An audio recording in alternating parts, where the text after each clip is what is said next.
Welcome to episode 2 of Podly, the official Peacemaker companion podcast brought to you by HBO Max and DC. We got butterflies, we've got vigilante, and we've also got white dragon. I don't know, but we have an amazing interview with Chukwudi Iwuji, who plays Murn, so stick around and let's get into this. Why is there a bald eagle in your car? It's Eagle. Eagly is your pet eagle. Yeah. Is your dog named Doggy? All right. Do you have a daughter named Daughtery? Hey y'all, I'm Nwadiwe, And I'm Fiona Nova. and welcome to Podly, the official Peacemaker companion podcast from HBO Max and DC. And we got a dope show for you, but as a reminder, since this is, episode 2, and you might not get it yet, this is the companion podcast.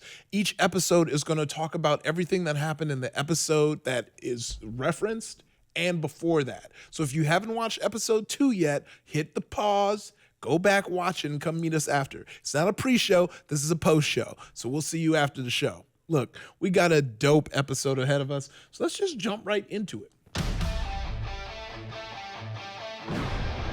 This was a super fun episode, right? Yeah, this was maybe, I was very excited to see it because episode 1 kind of set it all up for us. So now we're trying to get some answers. So what are we dealing with? Okay, first of all, what the fuck are the butterflies? We don't know, and so we just know they're a code name. It's a code name. We don't know what's going on with them. We don't know if these are robots, if they if they were manufactured. Yeah, manufactured. We don't know what's going on. I just love that it was Project Butterflies. I think it's a good tie-in with Suicide Squad because it was Project Starfish. Yeah. I really did like that. And now we're on to Project Butterfly. Yeah. So now you're like, okay, what is this going to be? What's this next thing going to be? Yeah. Peacemaker pulled out this like rune-covered Wi-Fi router. Yeah, and it's just sorts. And we don't know what it is. But then he has to get out. He was outside. He could have ran away, but he had to go inside because he had to get his grab clothes. Some stuff, yeah. He couldn't find his socks. Which is devastating to hear. Well, also that's what was fun is like hearing like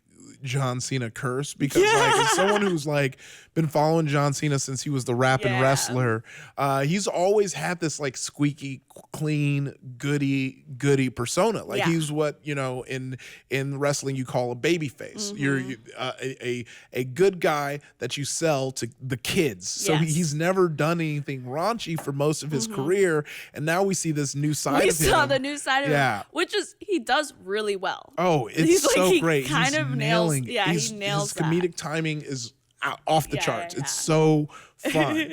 But now we're seeing these like two cops. They're like detectives. They're coming after him. We're introduced to them really because they're gonna be, I feel like they're gonna be important. He's escaping, he's trying to figure out, and then he enters into this random apartment and essentially holds hostage these two just random people, and the woman starts to fall in love with him. That whole interaction was just so, what is happening? When you just have a partner who's not assertive, and you got someone who comes in and they're wrapping you up with rope, but they're still checking in on you, because that's the important part. You can use the ropes, but make sure you're checking in on making the people. Sure, are you good? Yeah, are you good? You still good? Let me know. Exactly. So that was interesting. That was an interesting thing to add, but I think that also just adds to Peacemaker's charm, and you kind of understand where he's coming from. Well, but it was very interesting too because you're wondering like how the heck is he gonna get out of this? They're gonna go, and then next thing you know, everything leads back to Peacemaker's dad. Looks like Economos did what was good. Economos is the hero we needed. I know everyone was upset in the show. Everyone was just upset. Like, why'd you do his dad? I'm like, no. I'm like, I was okay with how that transpired. That's exactly who I would have set up. Yeah. There was nothing in my heart that said that was a wrong thing that happened. And even if it was being framed. Yeah. He must have done something else. Yeah. It was just about time. Yeah. Yeah. So I think, we get the dad now is going to jail, and we finally meet the character, the one and only Vigilante. So how did you get out anyway? I thought you were in prison for life. It's a secret. Dude, I'm your best friend. No, you're not. Well, who's your best friend then? Someone you met in prison. I knew it. Dude, it's Eagly, obviously. Another show would have them just be heroes because, you know, most heroes are saving the day and it doesn't matter the collateral or what the battle, the effects of who they're getting or how small the crime is. Supervillains, superheroes, they are all not one-dimensional beings. They all have goods, they all have bads. But I think Vigilante, I don't know, that whole interaction about his dick, where poor Peacemaker crying in his bed, and he just was like, please, I know your dick is out. I know your dick is out. So just turn around and look. And he's like, no, I don't have it. I promise. What a great friend. Yeah, he's like, I promise. You guys just got to turn around and look. I'm gonna force you to look, so that you know. Yeah. But yeah, so we see Peacemaker and Vigilante get together, and they had that appliance shootout. They did. They which had looked fun. It looks very fun. I also liked that you can kind of see their relationship because in the beginning it felt like, at least to me, it felt like Vigilante was maybe like this fanboy. Of some sort. No, it but it's like, felt that way. They know each other and they've been friends for a while. You know, he said his sidekick was Eagly. It seemed like his sidekick might be Vigilante. But it also just seems like Vigilante just follows him everywhere and Peacemaker's kind of just like, okay, yeah, you can join me. Or just like, not really like helping and it's just like, yeah, you can come through. Yeah, I know. I like that relationship. And you know, at this point we've tapped in and we're really kind of seeing the cohesion of Peacemaker's place in the DC universe. And it's funny because you know the Arrowverse has a Vigilante. Right. This one might be my favorite version. This though. is your version. I think it might be. I think I really do like. I really do like how he was portrayed and just how it is. I don't know. I think he's gonna probably be one of my top favorite characters for sure. You know who's not going to be my top favorite? No, we know. His dad. It's the dad. Because he was in jail. He's in jail. And then like all the white supremacists are kneeling to him. And then it was so funny because I really resonate with that guy who was in that chair. He's like, I ain't dying for this. I ain't dying. And good. Also I like it's real funny of like seeing the white supremacists get on their knees and call him the White Dragon, which I'm not. I have thoughts, but I'm not. I'm just let it come. I'm gonna let it just come naturally as we watch. But they all kneel to him, and all the black inmates are just like, oh no. Yeah, you see, because again, Here we go again. coming from just being like a newcomer to this Peacemaker, this universe, really, and not reading like any of the comics, I'm just like, what? I was like, white supremacists in this show? I guess it's not too far off. You know, you'd be surprised how many white supremacist supervillains they were. Which is funny because, you know, now we're in this like generation where all these like nerds are like, can comics stop being so PC? I'm like, there are so many times Superman has beat up so many racists. Yeah. You know, it's like, what are you talking about? They've been doing that.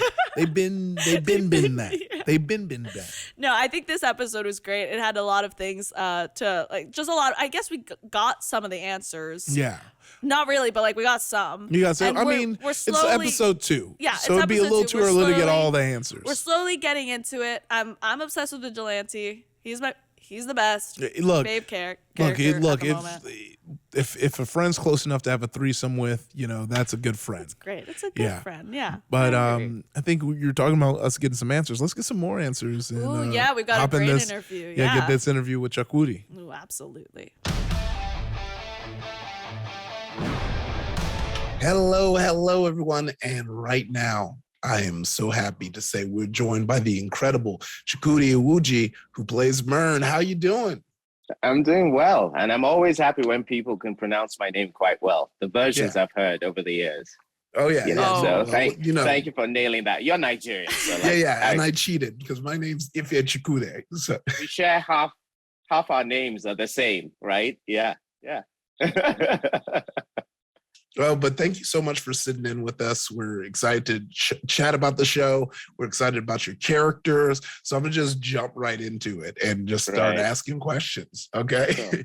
So Murn seems to have been tasked with saving the world with a band of misfits at his disposal. What is it like dealing with that burden of leadership amongst this dysfunctional team? Oh, it's hilarious because I think that's a classic example of where life definitely meets art. Because as the actor, as Chukwudi, the actor, working with John and Danielle and Steve and, Jen, I mean, they're just hilarious. They're just hilarious people. And then you have James, who encourages hilarity and madness, from the God mics out there going, try doing this, keep doing this. So there was a side of me that was trying to just keep it together with the actors. And then there's, of course, Murn, the character, trying to keep it together with the team he refers to as the Apple Dumpling Gang. Like that sort of mania you see sort of creeping up in Murn was actually a slight mania creeping up in Chukwudi. So it all works really, really nicely. And also my background is just not about improv and all that, When you come from theater, you don't improvise Shakespeare, you don't improvise Chekhov, or you're running into a cul-de-sac. So these guys are great at improvising and just going with it. So I'm there just like saying, please God, don't ask me to improvise, don't ask me to improvise. So that sort of reads as keep your shit together. So actually life and art sort of came together nicely there, I mean, just like you said, you have such a theater background, but in this show, there seems to be like a lot of vulnerable and emotional moments. How do you ever prepare for a scene like that? I prepare for those scenes the same way as I prepare for every other scene. And it's really, honestly, I learn my lines. I drill my lines hundreds of times. I always get wary about answering these sort of questions because there's nothing necessarily sexy about how I prepare. I don't go look at salamanders in the Bronx Zoo, or try to imitate the agility of a tiger or give up my apartment and live on the street to know what it's like to feel homeless. I don't. I use imagination. And that's what my learning my lines is about. So that when I turn up on set, all that's important is that other person, because all my imagination work and all prep work can never prepare you for the energy of the other actor in front of you and your availability for them. And also this whole thing about getting yourself into an emotional state before the scene is it doesn't make sense to me, because usually in the scene you enter it not emotional and then you get emotional. So the journey is what's interesting, watching you become that. If you've already come in with that, that's kind of a weird cheat that never reads true to me. And it feels like I've come to play the end game instead of come to enjoy the journey. So I just believe in learning the lines, getting yourself relaxed, coming in there, and whatever imagination you've had, those ideas you have them, but be ready for all that to change when there's this other X factor in front of you, which is the other performer and chemistry. Ooh, okay. I like that. I do think, I think you're right. And it really changes the way I think about, approaching a scene. We're like getting some 5-star acting classes right now. Seriously. Oh yeah, Absolutely 100%. right. So in this episode, we see Peacemaker trying to escape from the apartment complex, but his priorities get thrown off by some sweet vinyl. If you had to flee a crime scene and could only grab 5 records, what would they be? Oh, that's not right. 5. Yeah. Score by the Fugees. Tom Waits, Mule Variations. I would need some kind of, that's like listening music. I would need sort of music for mood. So for me, my mood setting is usually classical and opera. So I'm going to cheat here and I'm going to make a compilation that's both opera and classical. So has to include, as far as the classical music, I love piano concertos. So Shostakovich's Concerto No. 2, Mozart Concerto 20, 21, 23. And then as far as opera goes, as long as you give me lots of Verdi, La Traviata, has to be in there. I need Marriage of Figaro from Mozart. I need The Elixir of Love. So as long as those are in there. And finally, Peter Gabriel's album So, but I would need you to sneak in a version of him singing Biko from his Peter Gabriel Sings Live concert. Then I'm good. Honorable mention for Barry White, who always makes me happy. Yeah. So yeah, Nice one. you have to have that. So that's my collection. That's a solid collection right there. So in a similar vein, that the scene where Peacemaker has to essentially hide from the cops and convince strangers to let him in their house. If that were to happen to you, let's say you're fleeing from the cops and you have to hide in a stranger's house, how would you convince them to let you in?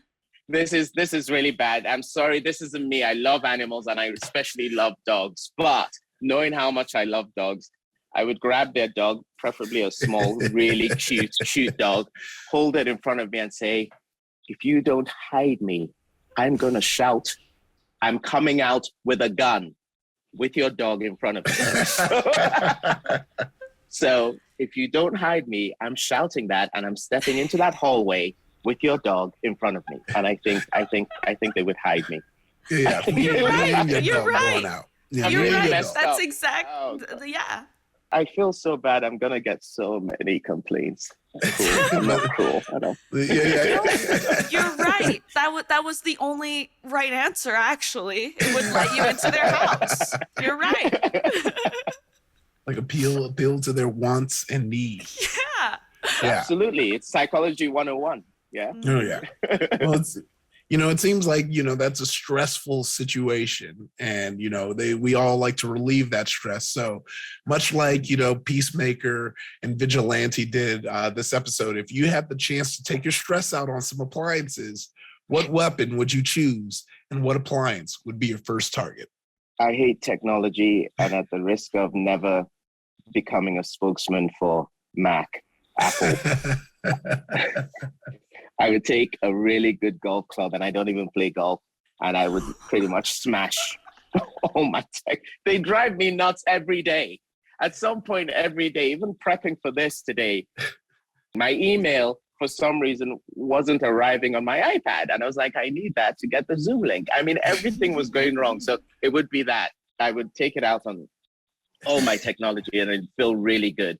And again, an honorable mention, if I didn't do that, if it wasn't my technology, something that really bugs me when I go to people's homes are porcelain dolls. I have a problem with porcelain dolls. They're scary. Their eyes follow you around the place, and there's always lots of them. So baseball bat to porcelain dolls. They're not appliances technically, but I would like to smash those up. That's my thing. Yeah, we'll allow it in this occasion. The porcelain dolls count as appliances, and you can smash them and their creepy eyes up. Oh yeah. They follow I'm you all everywhere. about it. Scary. Yeah, I'm all about it. So we love seeing you play Murn, but what was your favorite part of being Murn and just playing as him? Always cool to play someone with a dark past, sort of working on redemption. That's always such a great arc for an actor, because there's just so much. You like to sort of live in the darkness, but redemption is something you look for. Do you know what I mean? Mm-hmm. So I love that. I love the acting challenge of being British Nigerian, and I've dipped my toe into playing Americans in past, like other things, Underground Railroad and stuff like that, which has been fun. But it was great to have this whole arc of this deeply American, even the name Clemson, which is a very Southern name. I mean, having this deeply steeped American role over the course of a whole series was such a joy for me, working with my dialect coach, Cody Calhoun, and just saying, I've got to become someone else, and coming up with, I've got to find his voice placement, everything energistically is so different, that I enjoyed that sort of level of forensic detail in preparation for him, whether it was working on, vowel substitutions in dialect, or sort of working on what his background is, because there's not much known about him. And James, really, created this character. He's not a character in the comic books, So I had him in my head. He came from West Point. He was the best of the best. He goes into Black Ops. What triggered the slide to make him known as this dangerous character? So I loved all that. I loved immersing myself in that, and I loved coming into work every day, because it's a real gift when the crew are interested. The crew are the real litmus test. When the crew and the grip and all these guys that have seen it 100 times, they're going on to when they're laughing and laughing hard, and the camera is shaking because the camera operator is laughing really hard, you're doing something really fun. So I really enjoyed playing, really having a go at this very American of American characters for me, you know, in that environment. Yeah.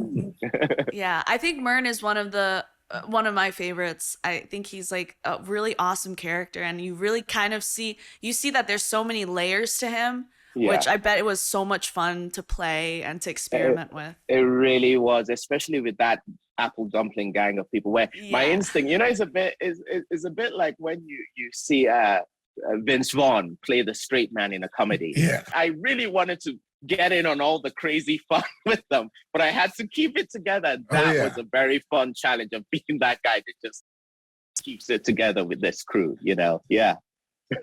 Ooh, okay. So much fun. Yeah. Well, listen, Iffy, guess what time it is? Yeah, Your it's favorite time. segment. Yeah, it's time for the Eagly Mail. So to wrap out the interview, we're going to take a question from the community. What unexpected challenges did you face on set or in your performance that you overcame? Well, there was one really funny one at the beginning, which is a bit of a segue, but my first day on set, I arrive and there's like 100 people there. I'm already nervous, worrying if the cow will still be there to pick me up at the end of the day, thinking they've made a mistake. They actually thought I was Chiwetel Ejiofor, not Chukwudi Iwuji. They've hired the wrong actor. And I had to drill, use an electric drill and drill some screws into a tree in the scene. Now, the problem is I'm the sort of guy that when I change a light bulb, I feel like I've accomplished something major. I do not do DIY.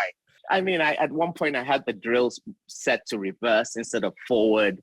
The nail kept falling. It was a nightmare. I was sure I was going to get fired. So that was the first day challenge. But overall, the challenge for me was like, and every actor, I feel, at least for me, I still have to get over an imposter syndrome. Oh, yeah. That, do they really want me? Am I really doing this? Am I really doing a James Gunn project? Is that really James Gunn directing me? Am I acting with these guys? Am I playing this Clemson Murn, this ex? I mean, it's a dream to like be a cool guy that knows how to handle a gun and be like, I mean, it's all that stuff. So for me, the biggest challenge was dropping into that, literally dropping in vocally, physically, an economy of movement. I mean, those guys think in a different way. You see them. You see guys like that. They're very economical, you know, with how they move and stuff. And learning that and trusting that and then letting it all go. So that, like we said at the beginning of this segment, so that the most important thing, which all great drama is two people talking to each other, being able to let that go, trust it's there, and know that you're going to do that. So it was massive leaps of faith for me every day, but it was such a worthy challenge because I really enjoyed the texture of this character because so much was going on with him that he never says, as you know, Fiona mentioned, like there's so much underneath the surface with him that you've just got to trust that because you're living it, it's showing, because you can't just show it. Does that make sense? So that was a great learning curve, even at this stage of my career for me as an actor, to play a role like that, you know. Mm-hmm. Seemed like you had so much fun with the character, and also just with all your other coworkers. It looked like such a fun time shooting. So we had such a magical time. It was so much fun.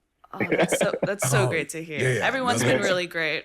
I know. I'm so excited to see the journey of Murn this season and the rest of Peacemaker. But thank you so much for coming to chat with us. It was so fun. Thank you. Thank you so much for having me. This was really easy. Thank God. Not like setting up was, but the interview part was very easy. Thank you. All right. Well, we'll see you. And I guess we'll get back to the rest of the show, Fiona. I just pretended to look at my fake watch on my wrist, so you know what time it is. What time is it? It's time for the Peace Prize. Ooh, Peace Prize. Yeah. Yeah, so the Peace Prize is a prize we give out every episode from a moment in the episode that really stuck with us in a good way. Yeah. Last episode, we had the Eagly Hug, but we got something a little different this week. Yeah, What this prize week, is it? listen, we got some vulnerability with Peacemaker, okay? He's sad. He's deciding if violence truly is the answer. Ooh. Which it Is is. yes. Yes, It which is. is a yes. But we also have his stalker friend vigilante that comes Yeah. up, tries to console him in some way. Yeah. So I think the prize we're going to give is the Death to Peace prize, which is when vigilante and peacemaker go out there and just shoot some appliances.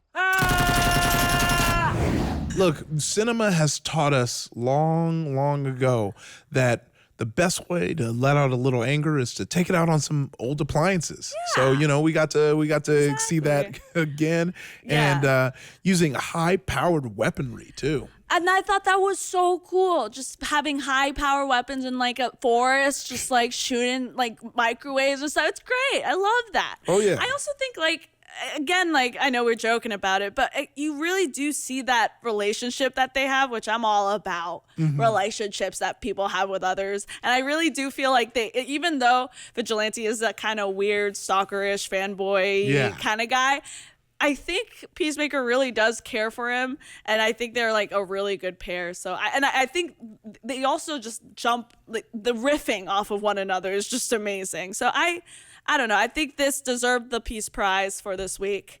I love them. I also really love Vigilante. Yeah. Number one fangirl here. I think we're all becoming fans of Vigilante at this point. But unfortunately, that's all we have for this episode. That's all we have. So, thank you for watching and listening to Podly, the official Peacemaker companion podcast from HBO Max and DC. Now, make sure you go ahead and subscribe to tune in to the next episode where we break down episode number 3. You get it now, after episode 2 comes 3, and then after 3 is going to come 4. Yeah. Counting numbers. And also, if you want some amazing merch, just head on over to shop.dccomics.com and you could just get some sweet Peacemaker merchandise and show off your fan spirit for the show. Oh, yeah. And don't forget to follow us on Twitter, Instagram, and Facebook, and let us know what were some of your favorite moments in the show. And if you want to get tapped into the source material, remember, you can get that DC Universe Infinite membership, and you'll have access to all the comics, all the things this show touch into, because look, James Gunn is doing some deep cuts, and with DC Universe Infinite, you'll be able to find those cuts. And I will be registering for a membership. That will be me. Okay. And of course, make sure you stream Peacemaker and Podly on HBO Max so you can stay up to date with all this dopeness. Ooh, we love it. I can't wait for episode 3, and I can't wait to see you guys next time. Yeah. So see you around, and keep the peace. Keep the peace. I love it. We're doing it. We're keeping it.